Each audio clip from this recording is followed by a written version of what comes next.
Muito bem, bora ler a Bíblia hoje. Vamos continuar nossa jornada. Você que está aí, já está comigo aqui há bastante tempo, já tem aprendido bastante coisa sobre o Evangelho. Nós estamos caminhando a passos curtos pelo Evangelho de Lucas. Já estamos no capítulo 18. Vai abrindo aí tua Bíblia, vai localizando aí. Já estamos caminhando para o final. E eu tenho tido assim uns retornos tão positivos de pessoas que ainda permanecem conosco, né? Nessa jornada, porque eu sei que não é fácil você encontrar nas rotinas do dia a dia tempo para algo constante, né? Hoje dá, amanhã não dá e assim se segue. Mas eu tenho recebido feedbacks, né?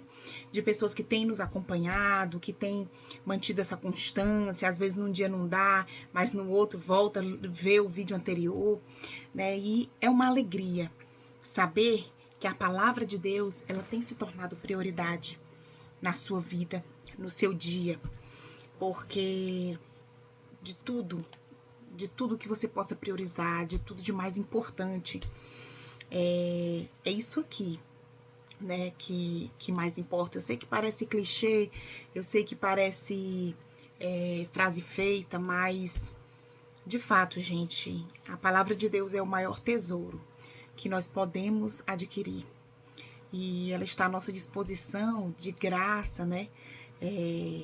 É um acesso tão fácil. E na maioria das vezes, quando as coisas vêm fácil, quando as coisas estão disponíveis sem nenhum custo, a gente costuma não dar valor. É assim que funciona, né? Mas quando você tem um preço alto, né, você costuma dar valor àquilo. Geralmente acontece comigo também. Por exemplo, quando eu pago um curso muito caro, eu espremo assim como se fosse o último suco da laranja. Mas quando alguém me dá um acesso a um curso de graça, acredita que eu, sabe, vou deixando, vou empurrando com a barriga? Acontece isso demais. Só que a gente esquece que a palavra de Deus, ela pode parecer de graça, mas o efeito que ela pode nos causar, aquilo que ela nos dá, não foi de graça. Porque a salvação, ela custou muito caro mesmo. Foi o preço de sangue. E não foi um preço de sangue pecador como o meu e o seu. Foi um preço de um sangue puro. Um sangue que era Deus, que estava ali na majestade, dominando tudo, sem nenhum problema, sem necessidade de nada, mas que decidiu se sujeitar à nossa carne, decidiu nascer como um ser humano que não pecou, mas sentiu fome, sede, sentiu a sensação ruim de ser traído, de ser odiado. E ao final da sua vida, ele sabia que ele seria açoitado, que ele seria humilhado, que ele seria crucificado. E o pior de tudo, esse homem, ele sabia que ele passaria por um dos piores momentos da vida dele. Quando lá no jardim do Getsêmani, ele pede para Deus, se possível, passar aquele cálice dele, né? Ele chora e o suor dele, a palavra diz que o suor dele era como gotas de sangue. E ali, aquela situação traduz-se como uma depressão profunda naquele momento, onde Jesus, ele sabia que tinha que cumprir, sabia que tinha que obedecer, mas como homem, ele não desejava passar por aquela situação.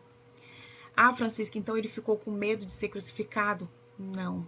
Ele, desde quando ele veio, ele já sabia para que ele veio. O medo de Jesus, a dor que Jesus sentiu, foi que no momento que ele recebesse os nossos pecados sobre ele, naquele momento, ele se desligaria do Pai.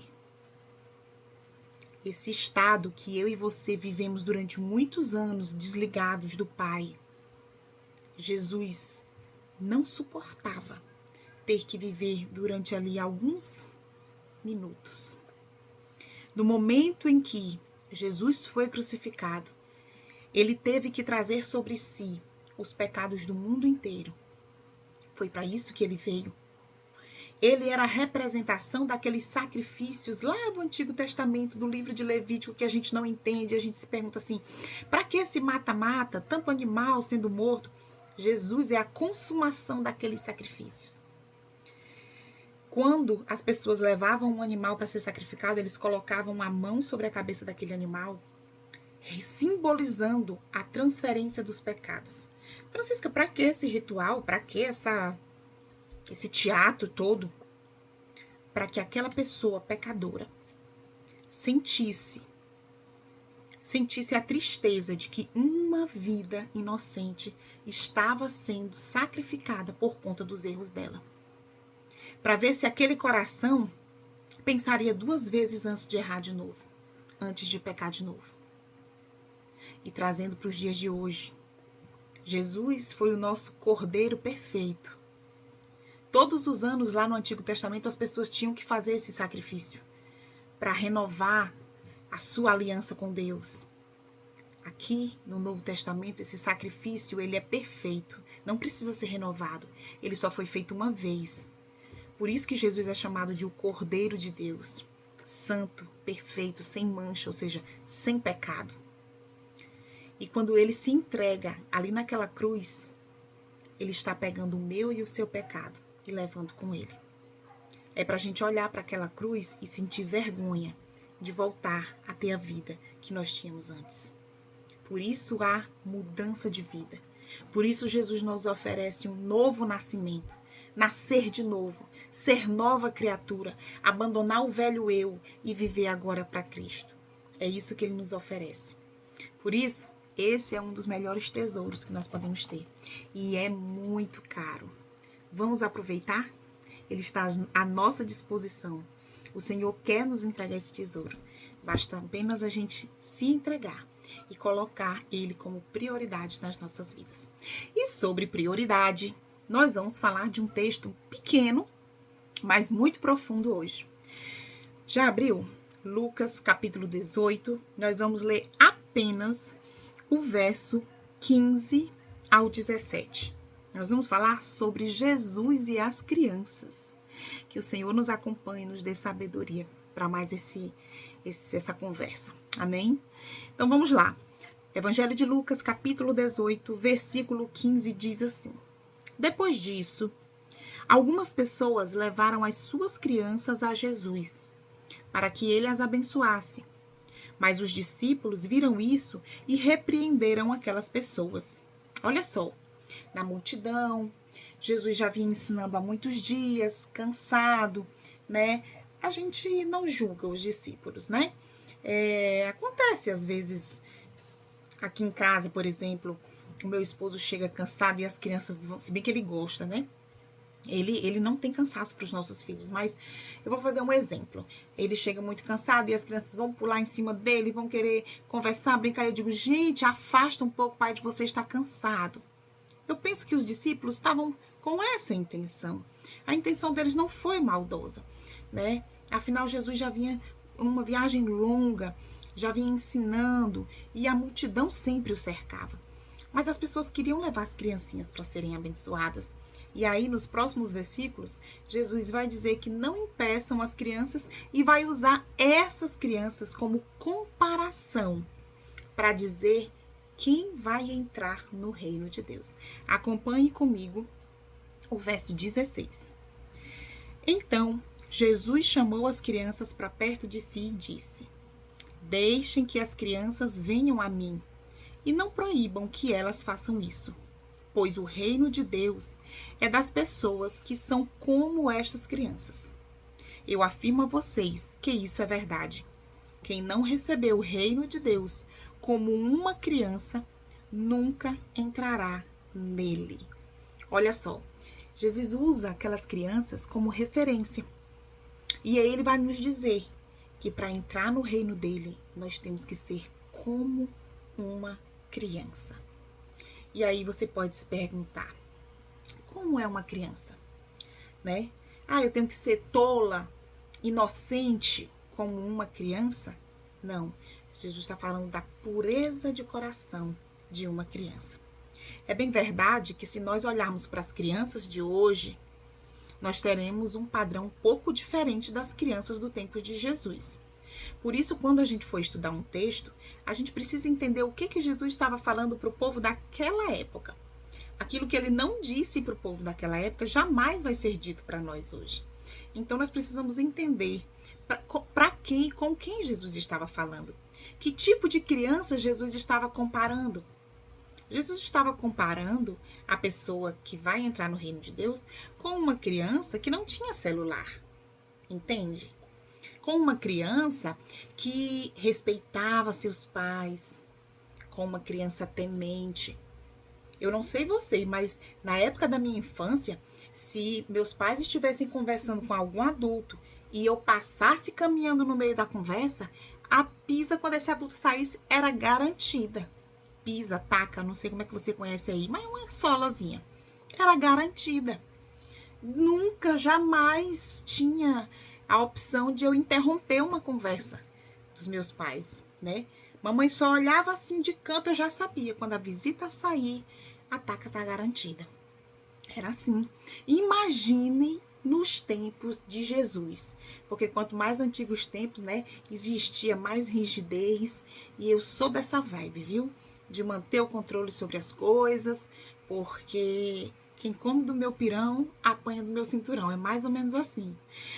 Se bem que aqui em casa é bem mais tranquilo com relação a isso.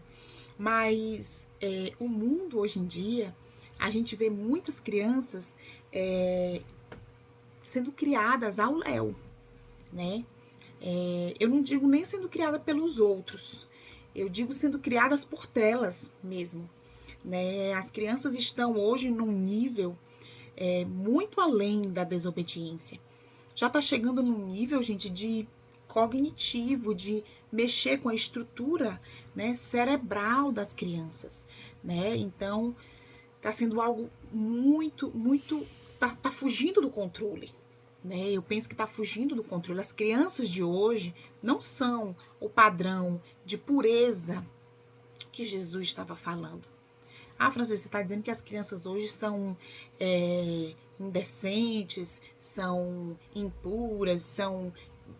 Olha, o que eu estou querendo te dizer é que as crianças de hoje estão sendo expostas ao pecado muito mais cedo. E de forma que os pais não estão tendo controle.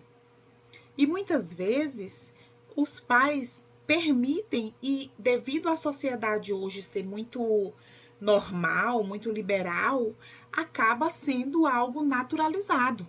Vou te dar um exemplo. Na minha época, se minha mãe estivesse assistindo novela e tivesse a cena de um beijo na boca, eu tinha que botar a mão nos olhos ou então sair da sala. Era um constrangimento. Gente, o que eu tô falando aqui não é porque eu sou careta, não. Eu tô falando fatos que se comprovam. Hoje em dia, os pais estão assistindo um filme, aparece uma cena de sexo, e se for um sexo assim meio implícito, né, não for aquela coisa escancarada, continua se assistindo normal. Ou seja, as crianças, elas passam a internalizar isso como normal.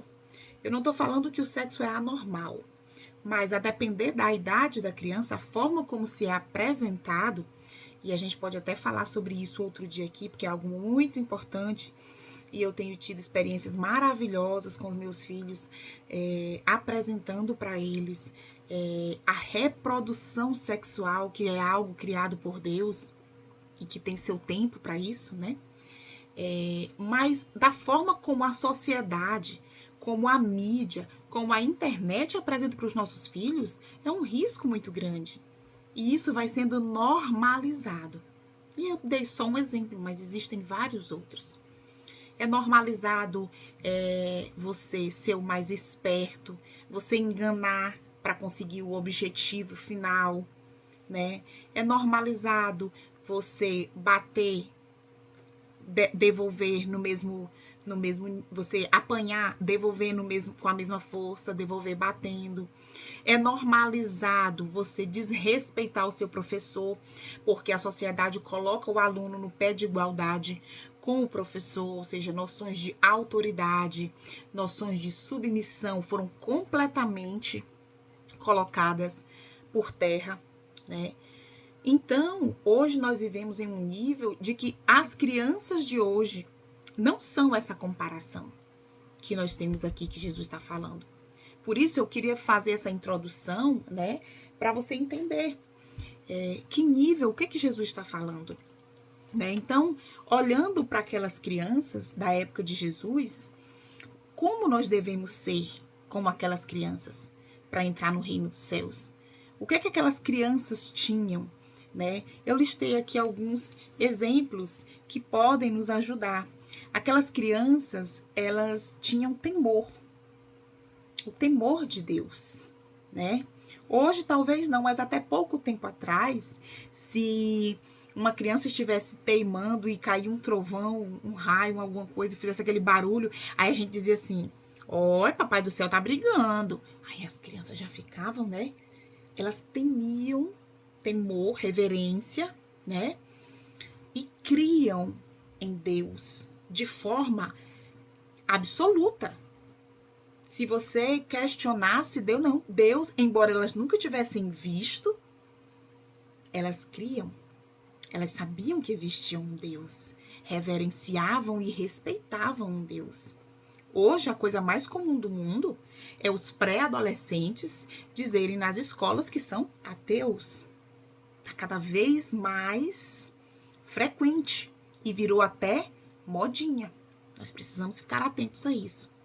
Outra característica que a criança do tempo de Jesus tinha é que ela sempre confiava. E aí, quando eu falo a criança dos tempos de Jesus, pode ser que você tenha sido uma criança assim. É natural da criança, né? Ela sair de casa de manhã para a escola e ter a certeza de que o almoço dela vai estar pronto meio-dia. Qual é a criança que se preocupa com a roupa que vai vestir amanhã? Qual é a criança que se preocupa quando vai viajar de férias se as passagens estão pagas? Elas confiam. Elas dependem exclusivamente dos seus pais e confiam neles. E aí? Nós temos confiado em Deus a ponto de descansar nele, não se deitar numa rede e não trabalhar mais, mas em fazer aquilo que é da sua parte, fazer e deixar que Deus há de prover as suas necessidades. Nós temos confiado como uma criança, nós temos dependido de Deus como uma criança. A característica anterior, o temor, eu não te fiz essa pergunta, mas aí eu te faço. Você tem temido a ira de Deus? Francisca, Deus ira? Ira? Deus ira, Deus tem ciúmes, mas é um sentimento diferente do que eu e você temos. Não tem como a gente comparar, né? É uma ira, né, que não é como essa nossa ira que a gente sente aqui. A gente só vai descobrir como é quando a gente chegar lá em cima. Mas nós precisamos fugir da ira de Deus. Temer ao Senhor. A disciplina do Senhor. Eu não gosto de chamar castigo. Porque Deus não nos castiga para dizer assim, aprende que eu sou Deus. Não. Ele nos ensina para que nós não erremos mais. E aí ele nos disciplina como um pai que disciplina os filhos. O nosso pai também quer nos disciplinar. Próxima característica. Essa criança, ela é obediente por natureza. Olha, as crianças do tempo de Jesus, elas poderiam até não gostar das ordens dos pais e retrucar no seu coração, mas elas obedeciam. Para elas, o que o pai e a mãe diziam era lei, e era uma lei que estava no seu coração. Não se questionava ordem de pai e de mãe. Era algo que se cumpria. Da mesma forma, a palavra de Deus deveria ser a nossa lei, gravada no nosso coração, em que a gente não questiona, mas apenas cumpre. Mas para cumprir, eu preciso conhecer. E é isso que nós estamos fazendo aqui. Nossos 15 minutinhos por dia, que já estão quase em 20, mas nós estamos aqui conhecendo, passos curtos, mais firmes. E outra característica importante que eu trouxe para você, Deixei por último porque eu acho a mais importante. Uma criança, ela perdoa. Fácil, fácil.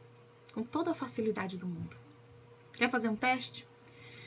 Faz qualquer coisa para uma criança, chateia ela, depois vai lá, olha no olho dela, fala que você errou, pede perdão, você vai receber em troca um sorriso daqui a aqui. Até as crianças de hoje, e eu acho que muito mais as de hoje, vão se surpreender com isso. Porque é tão difícil ver um pai pedindo perdão para um filho. Você já fez isso? Você já teve essa experiência de você reconhecer que errou com seu filho e, em vez de tomar uma atitude de não, eu não posso mostrar fraqueza, quem manda aqui sou eu, você tomar uma atitude de exemplo de cristão, baixar a tua guarda e pedir perdão. Reconhecer que errou, que se exaltou, que fez coisas que não deveria ter feito, falou coisas que não deveria ter falado e pedir perdão. Eu já fiz isso, faço constantemente. É maravilhoso, gente. Nos aproxima tanto dos nossos filhos quando a gente faz isso, porque eles passam a confiar que nem sempre papai e mamãe vão estar certos, mas quando eles errarem, eles vão reconhecer e vão vir aqui e vão pedir perdão. Isso aproximou mais, me aproximou mais dos meus filhos, né? E a pessoa que quer entrar no reino de Deus, ela tem que ter essa sensibilidade, facilidade para perdoar. Perdoe rápido, não espere sentir vontade, já falei isso aqui. O perdão, ele é uma obediência, é uma decisão. Você não precisa e nem deve esperar sentir vontade de perdoar. Você perdoa, você obedece. Francisco, e como que eu vou esquecer? Não estou dizendo que vai ter amnésia, não é para esquecer. Você vai perdoar, você vai obedecer, você vai abrir a boca, liberar perdão sobre aquela pessoa. Mas eu vou continuar com ódio no meu coração. Vai, porque tu é ser humano. E ser humano, a tendência dele é pra coisa ruim mesmo. Mas aí tu vai fazer o seguinte. Todo dia à noite, nas tuas orações, ora por aquela pessoa. Senhor, toma de conta da vida de fulano, abençoa os passos dele, né, que ele se afaste dessa coisa que ele me fez, que me fez mal, se ele ainda faz mal para outras pessoas, tira isso da vida dele, abençoa a família dele. Faz isso toda noite. Tu vai ver que o negócio vai mudar. Quando você perdoa, você tá tirando a mão do pescoço daquela pessoa. Quando você não perdoa, quando você deseja o mal, você tá pedindo que uma cobra pique aquela pessoa e você tá bebendo veneno. O mal só é pra você. É essa facilidade de liberar o perdão uma das principais ferramentas, um dos principais degraus pra gente subir pro reino de Deus. E é isso, é como uma criança que Deus quer que a gente seja, né? Ser como essa criança pura é o nosso passaporte para o reino de Deus. Que nós tenhamos temor pelo Senhor, confiemos e dependamos dele, possamos obedecer, conhecendo bem a sua palavra e liberando perdão, sempre que for necessário. O coração da criança, ele ainda é vazio, né?